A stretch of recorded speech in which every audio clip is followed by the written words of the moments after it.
hooliganism, and flax and linen, because of course Henry Street, the correct name for the course is, what's the right name for it? The lane. And as one who went up and down the lane every day I went to school, and every Sunday I went to Mass, we knew the lane intimately. And why it's called the lane, and why people named it the lane, and who lived in it. Now, I was just looking at the census. What part of it is the lane? Sorry? What part of it is the lane? Henry Street. Right. Well, I'll explain the lane in a minute. It's not Henry Street at all. I looked at the census in 1901, and I went to see families that we all associate with the lane. And there were no Grants in it. And there were no Redmonds in it. And it's funny, in a town, it changes in a very short space of time. And then when you start to see the families who are in the lane, as we call it, totally different from what I would have imagined. Now, there are families who have been there for a while and then disappear. Quite a number of them, of course, went to the Crescent when the new houses were built, or went maybe to Lakeview. And at one stage, it was a very overcrowded part of the town as it packed into it. Now, the original Petticoat Lane, and it was called Petticoat because people brought in linen to sell in the town. The original Petticoat Lane, if you look at the picture there, you can actually see it. This is Tavi's pub on the corner, and next to that is a wee shop, which is not there anymore, it's now part of the pub. And then you've Mrs. Hughes, the hairdresser. You all know that. And then there's an alleyway between Mrs. Hughes's and Cummesky's, or Dr. Irwin's as it used to be. And if you go up that alleyway, there is a street runs the whole way at the back of all the houses up to the top of Henry Street, and comes out originally at the top of Henry Street, and then went on down Church Street, up Church Street to Dublin, and it was the main road into the town. It was called Petticoat Lane because people who brought linen into the town to sell it, it was sold there. Now, if you look closely here, if you look closely here, you can see the street. The buildings are still standing. Some of them facing towards us here, shall we say, and some face the other way. And if you walk up it today, it's still there. You can walk up it, you can't get out at the end. The houses have been built up there. But you can walk the whole length of what's called Petticoat Lane. And Petticoat Lane was crowded, small shops, flax buyers, linen buyers all coming in, and the people all went into that area, and it was cluttered, and it was a poor market, and Lord Blaney wanted a better town. He wanted to impress the boys coming from Lurgan and Portadown and Belfast, coming down into the town to buy the linen. And he decided he'd open up the town. And the first thing he did was he made the main street wider, okay? All the buildings on the far side of the main street were pushed backwards a certain distance. He then decided to build a completely new street, Mucknow Street, or Noble Street as it was known. And Noble Street is a great street to come into the town, because as you come walking up Mucknow Street, the town hall, the market house, totally dominates the street and gives a great impression to the buyers coming to the town. And then he decided on a third street, he decided to close down Petticoat Lane here and open up this nice new wide street, which they called Henry Street. And it was called Henry Street because Lord Blaney himself didn't get involved in money. He was above all that. So he took in rich people to develop the town. And one of the families who developed Henry Street were the Henrys of Broomfield. They lived in that big house that, as you pass the Oglish, you know, that restaurant, it's the big house that's fallen down there. That was the Henrys. And there were two brothers of the Henrys called William and John. And they were involved partly in the development of Henry Street, which is where it got its name from, okay? It has nothing to do with Henry Thomas Hope. It's long, long before that. Then they developed it, and it was a lovely wide street that you come out of the square, head up Henry Street, but there's a disaster. It's a disaster of a street. It's too steep, right? And anyone who walks up it, I know it might, walking up it's a tight walk. it was covered with cobblestones. And on a November morning with frost and wet, the cobblestones all get wet. And the poor horses going up started slipping and sliding on it. And people were then trying to pull loads off. And a big welcome to one of our senior residents. You're welcome, David. Good to see you out and about. Go on. David, and as horses and everything went up Henry Street, they were slipping and sliding, cattle were falling, even a coach heading up Henry Street. When it got to the bottom of Tommy Kelly's corner here,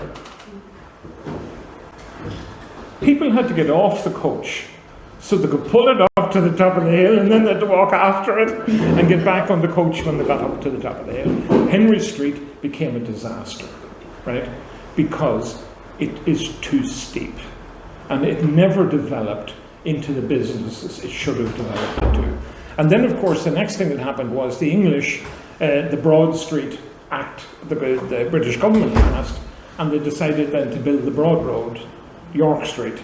And then York Street becomes a bypass, which takes the whole business away from Henry Street into York Street and into the upper end of Main Street.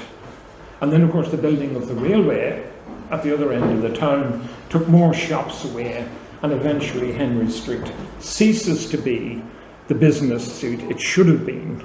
Had it been, it was too steep. They made a mess of the structure. It looks good on a map, right? It didn't look good when people started to come up and down it.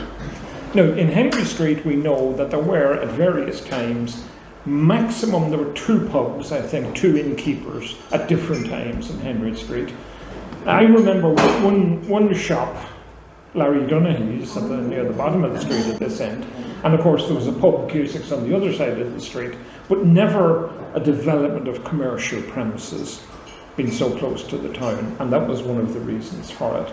It then develops more into a street of tradespeople, tinsmiths, tailors, carpenters, labourers, and so on, rather than shops and pubs.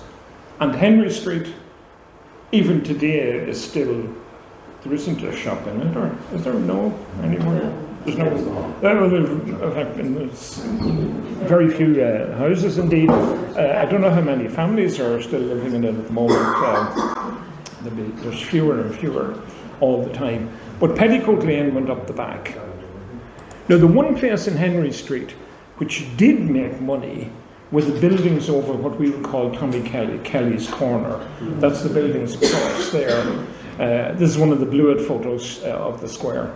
Now, the area you're looking at was called the Diamond, okay? And the Diamond in all the towns in South Ulster was called a Diamond because it was the linen market.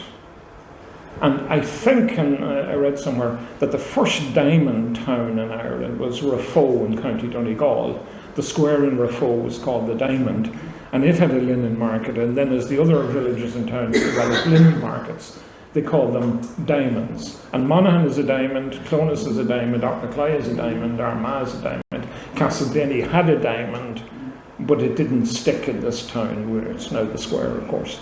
Now, your ancestors, if they lived in the countryside anywhere around Castleblayney, were linen weavers. And I'll show you a little bit on linen weaving in a minute. And they would grow the flax, clean up the flax, take the flax home to their house, weave linen cloth, right? Produce rolls of linen cloth to sell here in Kelly's Corner.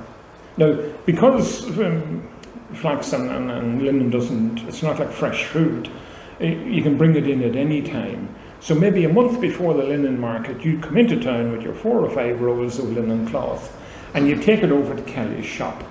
And the linen master was sitting there. And the British government and the Irish Linen Board in 1796 passed an act stating that all rolls of linen cloth had to be 4 foot wide and 24 foot long. Unblemished, no loose threads hanging out of it, nothing like that at all. It had to be perfect. And so you had to bring all your rolls of linen cloth into Kelly's shop, where the linen master would roll it out, and he'd measure it to make sure it was 4 foot long and it was 4 foot wide and 24 foot long. And he went through the whole cloth to make sure it was unblemished. And then when he'd finished, he'd wrap the roll up again, he'd put a string round it, he'd put a piece of red wax, and he'd stamp it with the stamp of our market. And the stamp of the Castleblayney market was a single horse's head.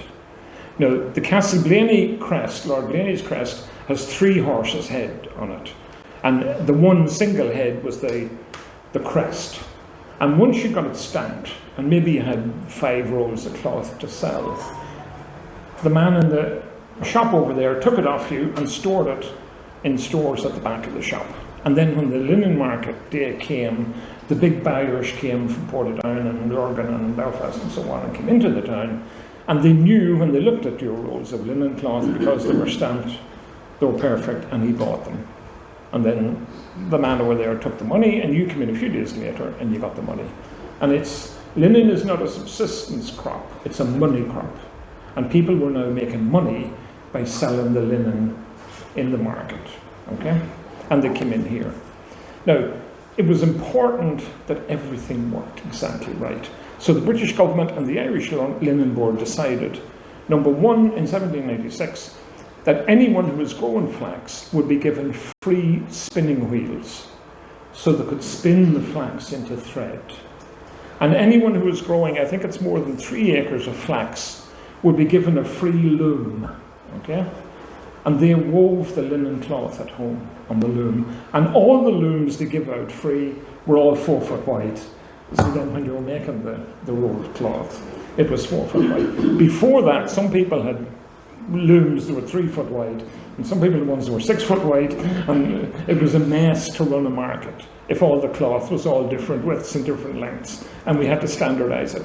And there's a list online called the Flax Growers List of 1796, and every farmer in this area, including my great-grandfather, whatever he is, and I think my great-great-great-great-great-great-granny could be on it as well, are on the list. And it's a useful family, if you're looking for your family. There's not much information other than the names of the linen growers. And the area here at the Diamond, now the actual linen market across the way was Kelly's shop, the one above it, which was also Kelly's shop, right? The one above it, and then the gateway, and Jerry Connor's house. It was about the first 4 or 5 houses on the far side was all part of the linen market, and the area in behind it where they stored all the linen cloth. And so in 1796, the price of linen went through the roof. We, meaning we British, were at war with Napoleon, and they used Irish brown linen, the cheaper linen, for the sails of the British Navy.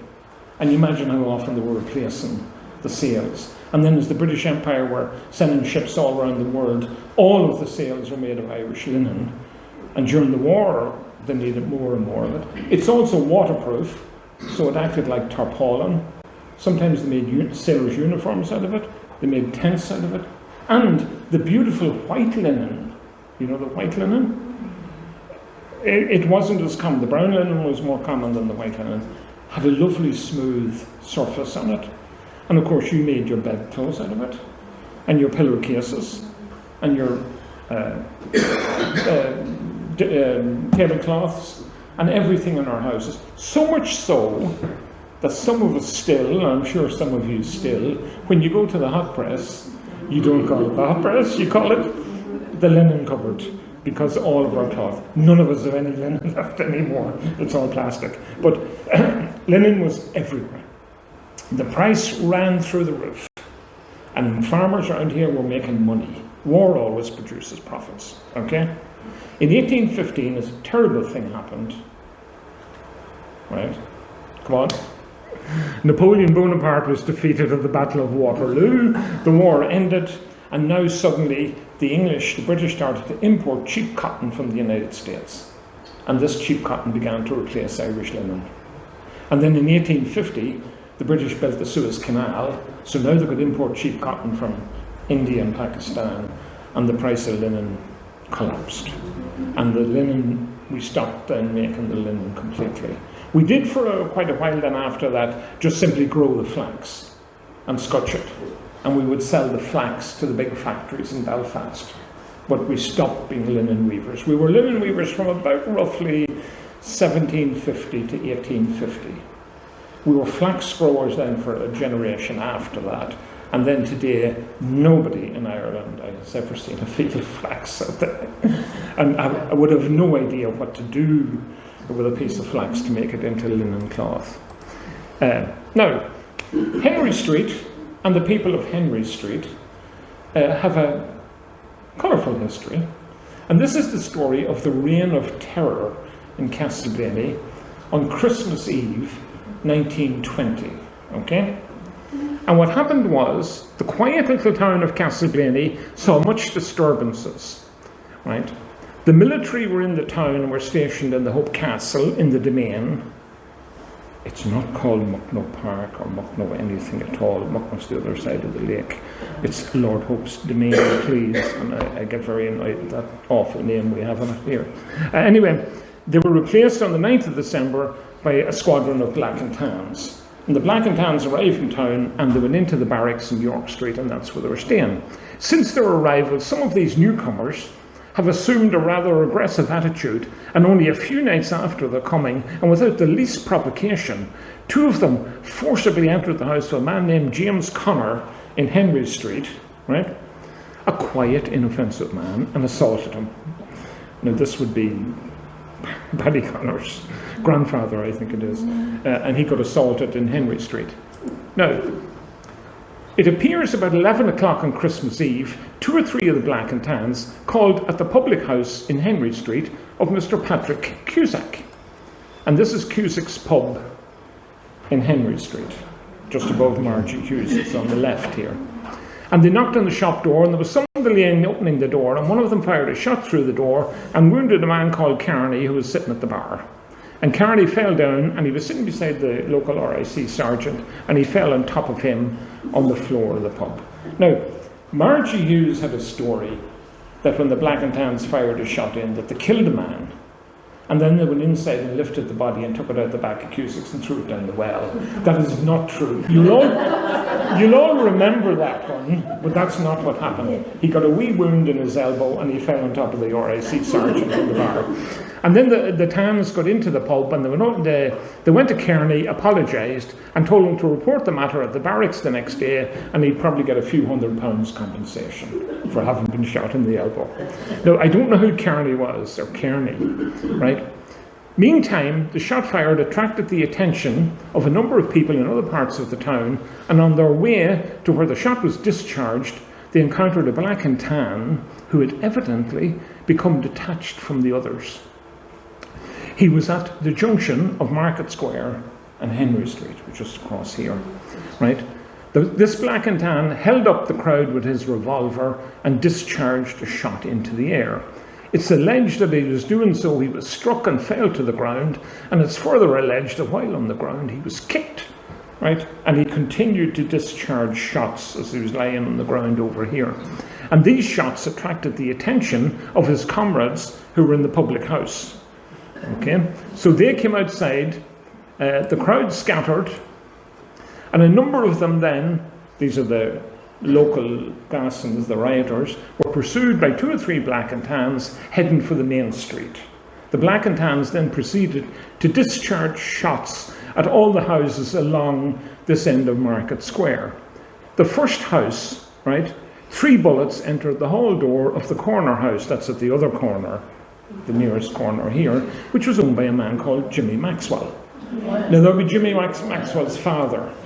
And Jimmy Maxwell was the secretary of the local branch of the British Legion and was an ex-soldier. Quite the wrong man for the tans to be shooting at. But anyway, they fired 3 shots through. They went to the next house where living in it was Dick Kiernan. And you all remember Dick. And they shouted in there, they wanted him to come out, and they started to abuse him. And they went the whole way across here at the top of Market Square. They got over to Mrs. Marin's, which is today Dr. Clark's surgery, right? And they smashed in her front windows, right? They then went to Dr. Irwin, who was a leading unionist in the town, that's Comiskey's house, and they broke his sitting room window and I think a bedroom window or something, and then came to Tavi's pub which was owned at that stage by Barney McArdle, and they smashed in the front window of his pub and the wee window at the side as well. They then went round into the main street and smashed Gray's, which is the first shop in Main Street, David Boyd's shop as was, and they smashed the windows in that. They went up to the Central Hotel and did damage to the Central Hotel and fired shots across the street into James McMahon's drapery shop, which was on the other side of the street. And they're causing terrible consternation. Now remember, this is the period where Cork was burnt to the ground, where Balbriggan was burnt to the ground. And suddenly these boys are coming around the streets and firing shots and smashing windows and everything. Nobody knows what's going to happen. Anyway, the boys decided they're not going to catch anybody, but anyone they're looking for must be up York Street. So off the Tans headed up York Street. And one of them, as he passed the house of Mr. James Farrell, he observed a light. And he went into Farrell's house and he found a woman there, Miss Annie McGinn. And they called Annie, who was Johnny McGinn's sister, isn't that right? That would be Peter McGinn's aunt, or Martin's grandaunt. And they dragged her out, conveyed her to the barracks, stating they would shoot her, only there'd no ammunition left. Later, they returned with a rifle and 5 other black and tans and went out into Farrell's yard, and they found 3 men in the back of the yard and they fired shots at them. The 3 men were Johnny McGinn. Now, I remember Johnny living in Church Street, as some people would, and he was a big, quiet, inoffensive man, okay? But anyway, they caught Johnny, and they caught a man called Bernard Keenan, who I think is the Duhamlet Keenans, Olivia's connection maybe. They have a strong Republican connection. And a third man called one of the Farrells, Thomas Farrell, and they arrested them. Now they went for John McGinn. They seemed to know who they had from the John McGinn and Sorry? The council chap. Sorry? Was that to McGinn family? Were they related to the fellow who was on? Oh, no. They were Peter McGinn, the goalkeeper. Oh, yes. Peter that lived at Carrick Road. Church Street. It was Peter's father, Johnny. Yeah. Johnny was actually the commander of the local company of the IRA in the town, and he was the #1 IRA man. And even after the Blayney company disappeared, when Paddy McKenna was killed, John continued and was at some of the ambushes on the barracks here in town. And for an inoffensive man that I knew, the Tans knew who they had, and they beat up Annie and they beat up Johnny. John got an awful hiding of them. They conveyed him to the barracks, right? One of the Black and Tans said it was McGinn had done the kicking here in the square, and so they got him into the barracks, and he came in for some very rough handling. He was badly bruised, beaten, and disfigured about the head and the face, and he and young Keenan were detained until the Sunday evening. Eventually, the police arrived, and the police decided they would sue the whole thing down, and they apologised, and McGinn and his sister and Keenan were released from custody. Very lucky.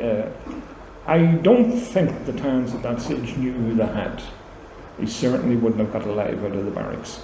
The Tans, not long after that, there was another commotion at Carrick. A couple of Tans were wounded, and the Tans decided they had to sort out another IRA person. There were 2 priests very much involved in the IRA in County Monaghan at the time. One was our former parish priest, Canon O'Daly, James O'Daly, and the other was the man at Clontibret, Father Eugene Coyle. And the Tans arrested Eugene Coyle at Clontibret and took him into the barracks here in town, gave him a kicking, and they took him outside. They were going to shoot him, only for the police constable, the proper RIC constable, arrived and managed to get Father Coyle out of the barracks and take him down to the Hope Castle, where the auxiliaries minded him till he was taken off to Crumlin Road in Belfast. But anyway, the Tans were misbehaving. The following day, the following Monday, they went up to the Commons. John McMahon is there, isn't he? Is John? He is there, John? No.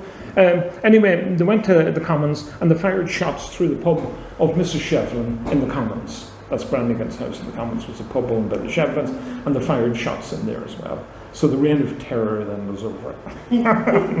Now, the boys in Henry Street and York Street, these were all mainly the young fellas. They were Catholic nationalists in outlook.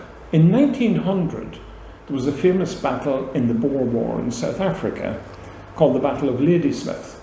And the British Army were captured in the town of Ladysmith and had to send in regiments to get their soldiers out. The Afrikaners were shooting at them and had them under siege at Ladysmith. And eventually the siege was relieved. Now, the young Unionist fellows in the town would have been supporters of the British Army end of it, but of course the young Catholic boys supported the Afrikaners, the Boers. And in particular, one of the Boer regiments, the Irish Brigade, which was led by John McBride, the man who later on was executed in the 1916 Rising. And when Ladysmith was relieved, there was great celebration in the Empire, and the young men in Castleblayney Unionists decided to have a big party in the market house to celebrate the relief of Ladysmith. And they were having a big dance when the young boys came down from Henry Street with tar barrels and fires, and they set tar barrels on fire outside the market house, and they got the smoke pumped into the market house to break up the celebrations. So half of us celebrated the relief of Ladysmith, and the other half of us didn't. As well as that, with Henry Street and York Street, on the 12th of July, beginning of the 20th century, the Orange men would be coming home from the field, wherever it was, and would land at the station, and would come walking down the main street, playing a few tunes, heading out to Annie Art, to the Orange Hall. And then the young fellas from York Street and Henry Street would run to the bottom of York Street and shout abuse at them as they came down the street. So the police would then seal off York Street. And then when the Orange men got here to the Market House area, all the young fellas would come to the bottom of Henry Street, and the police would be holding them back, and they'd be shouting abuse at the Orange men playing the tunes going down the street. Now, most of this has to do less with religion and politics and an awful lot more to do with alcohol. Right? So there are all sorts of happenings in Henry Street, but that's the big reign of terror. And as I say, Johnny McCain survived the War of Independence and lived quietly, very quiet man in Church Street for the rest of his life. Did Annie McGinn marry? No. Now, the farmers of County Monaghan grew flax, and when they put the flax seeds in, it was easy to grow because flax basically is a weed, and it would grow anywhere, and it grew in Monaghan. And you just left it for the summer. You planted it in April, May, and it would grow during the summer, and by August, September, it produced this beautiful blue flower. And everything about it seemed, you think, was nice. It's like the red seed nowadays on the yellow field. No, that's rapeseed. From the point of view of what it looked like, it's the beautiful colours. Yes, beautiful colours. Fabulous. Yes, and they just left it because it didn't need bluestone or chemicals or anything. They just let it grow away in the fields, and that was the easy bit of what they had to do. Now, if you had an ancestor who was a farmer anywhere in South Ulster, and certainly anywhere in County Monaghan, between 1700s and 1800s, they grew flax. Okay, they were linen weavers. So, having grown the flax, the next thing they had to pull it. You didn't cut the flax because the fibres that made the thread were down the stem of the plant. And if you cut it with a scythe, it would cut the fibres to be too short, and then you couldn't spin it into a thread. So you had to go up, and every farm in Monaghan is hills out, and you had to go up and down here with your back bent, pulling the flax and putting it into a basket and going down to the bottom of the hill and throwing it in a cart or something and then go back up. Back-breaking work, tough work, and it becomes even worse, this work. Because the next thing you had to do with the flax was you had to soak it. And at the bottom of every farm, there was a flax hole full of water. So you took the flax down, you put it into the flax hole, you put rushes on top, and you weighed it down with stones, and you left it there for about 2 weeks. And it would soften out, and it would rot, and it would smell to the devil. Right? Apparently, somebody smelled flax. The smell of the rotten flax was outrageous. And every farm smelled exactly the same. It must have been dreadful. But then the worst job was, you had to take it out of the flax hole again, and you had to lay it out over the fields to get it dried out. And at this stage, the skin of the plant became very brittle, right? Like chalk dust, okay? And you had to get the fibres out of the plant, the hairs, okay? So you took it home, and the whole family were each given the equivalent of what looked like either a cricket bat or a wooden hammer, and they sat at home for the next 2 weeks at home, hitting the flax with a wooden bat. And this is called scutching the flax, right? And the idea is, as you hit it, the skin broke up into like a chalk dust and would fade away. And then the man of the house has got a comb, and he would put the fibres in and he would comb it out, right, till the fibres were nice and long. Now, they would spend a month or 2 months at home doing all this at home. You can see it even hanging from the rafters. And this was it. They had no television. What else were they going to do? They'll scotch a bit of flax. And everybody's doing it, and it's labour intensive. And eventually you end up with lovely horse hairs. Now, this is before mills or before anything else is built. It's done at home. You're sitting at home doing it. And then when you finish it, you have to take it into the woman sitting in front of the fire, the missus, and she's got a spinning wheel. This is a very old spinning wheel here, not the modern ones. And she would sit there with the fibres and spin them into a thread. And eventually she'd have spools of thread. And she's the woman that when she got it, there were flax fibres. But when she made it into a thread, there were linen thread. She made it into linen, from flax to linen. And then she gave the threads to her husband, who's in the other room. And you see him with the loom, and he's sitting there and he's weaving away at his linen cloth. And every Irish farmer is spending the whole winter, after they've scotched the flax, they're now spinning it into thread, and the man's weaving it, and it takes months.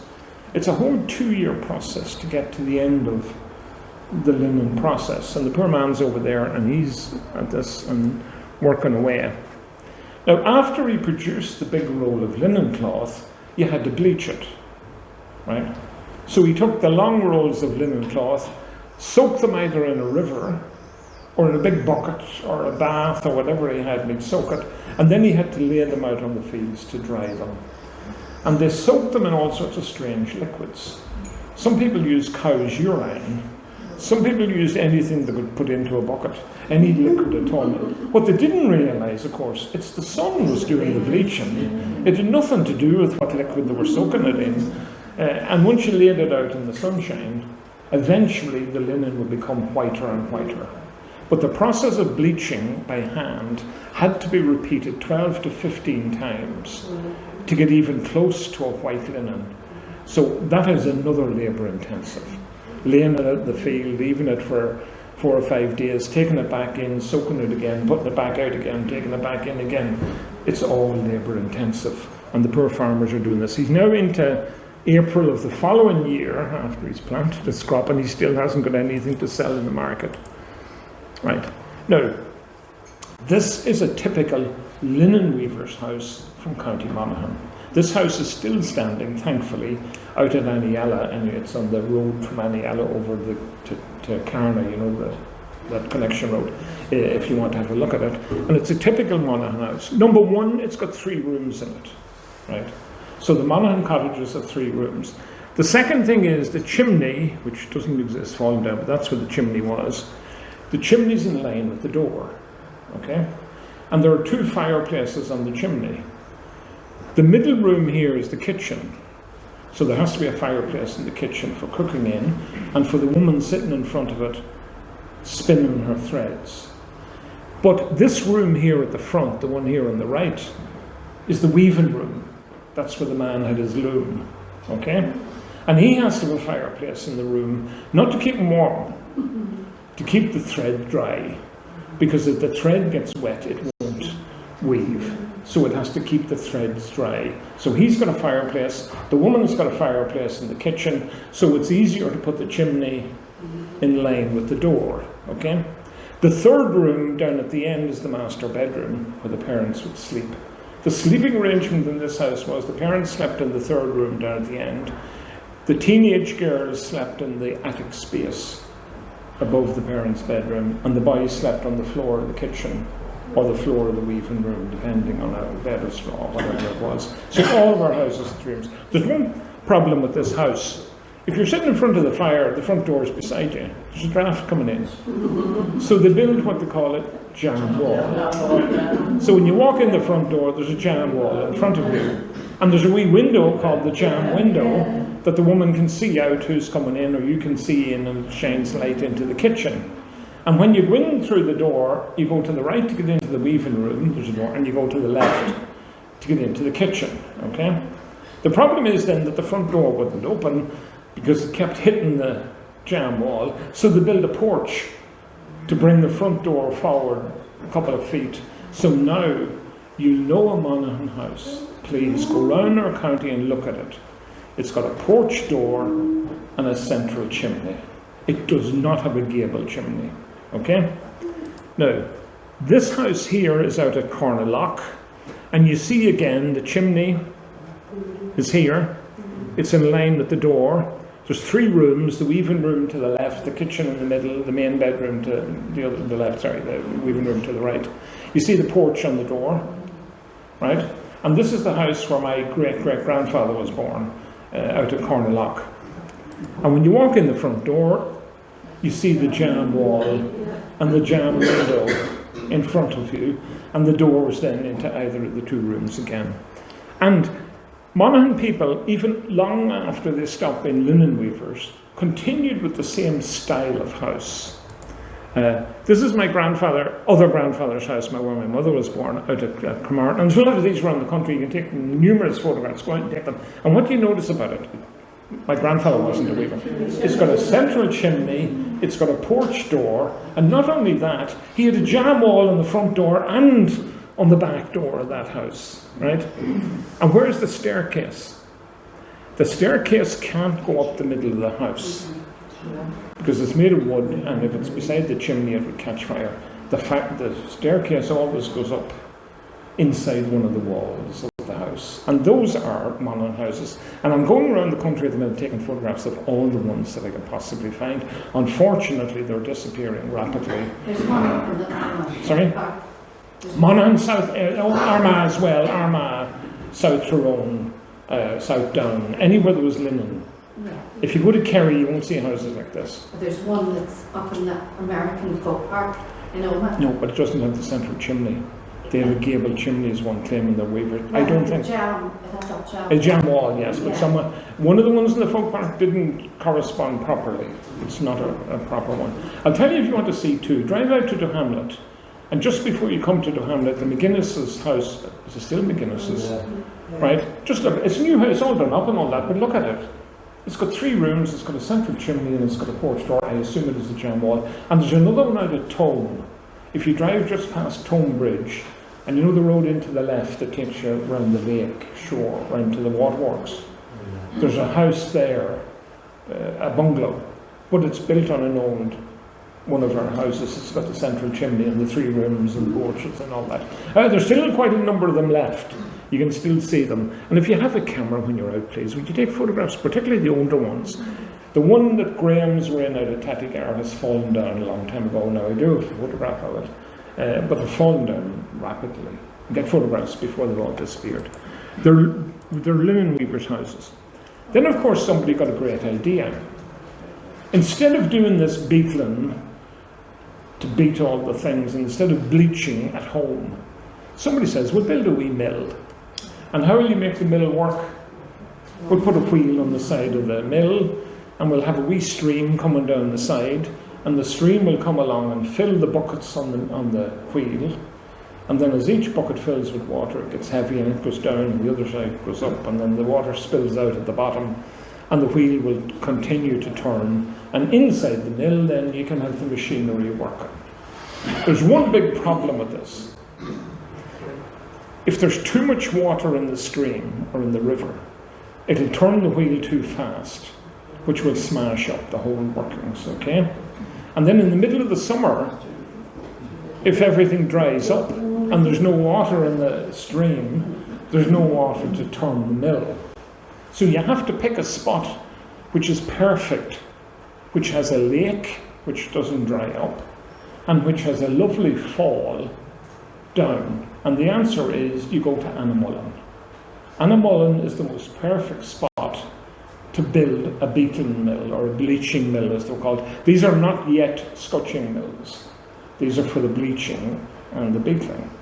And if you go out to Annamullen, Annamullen is 350 feet above sea level. And there are little rivers that flow out of the lakes of Annamullen down either side, which are at a perfect speed to turn the wheel on a water wheel. Okay? So suddenly people start to build out at Annamullen. Now this is a beetling mill. The idea is to smooth the surface of the linen cloth. You see all the little wooden things? As the wheel goes around the outside, these little things go up and down, and you feed the linen cloth in at the bottom, and these wooden things hammer it until it's lovely and smooth, and you have a lovely piece of linen when you finish. It's called beetling. And these are all the lakes and mills of Annamullen. Both Annamullen East, which we call Annamullen, and Annamullen West, which is Latin, all that area. Now, first of all, you have to the right here, Lahagish. And the water which flowed from Lahagish to sort of east or southeast went to Lara. And we all know about McKean's mills at Lara. Other water from Lahagish flowed south and went into Bellatrain and down to Shantana and turned the mills down there in all the little streams. Another lake over here is Loch Morn, you know, beside the central school there, at Lahagish. And the stream from there, there's one mill there, there's a mill there, there's a mill there. It flows down to Shantana and turns mill wheels. Over here, Loch Vahan, which is just beside Latin Village, and the river from that flows towards Rockcurry. And you've all these mills all the way down to Rockcurry. And then here in this one, you have the most important lake of them all, Creve. And anyone who's been out to Creve, beautiful place, lovely drive. You go out the Animal Road, it's out just past Lochmore School and turn up to the right. Beautiful lake. I think it's a double lake as well. And from the Creve River, the river flows down into the town of Ballybay, right? And over a distance of about 5 miles, at one stage, there were 13 different mills on the river, all the way into Ballybay.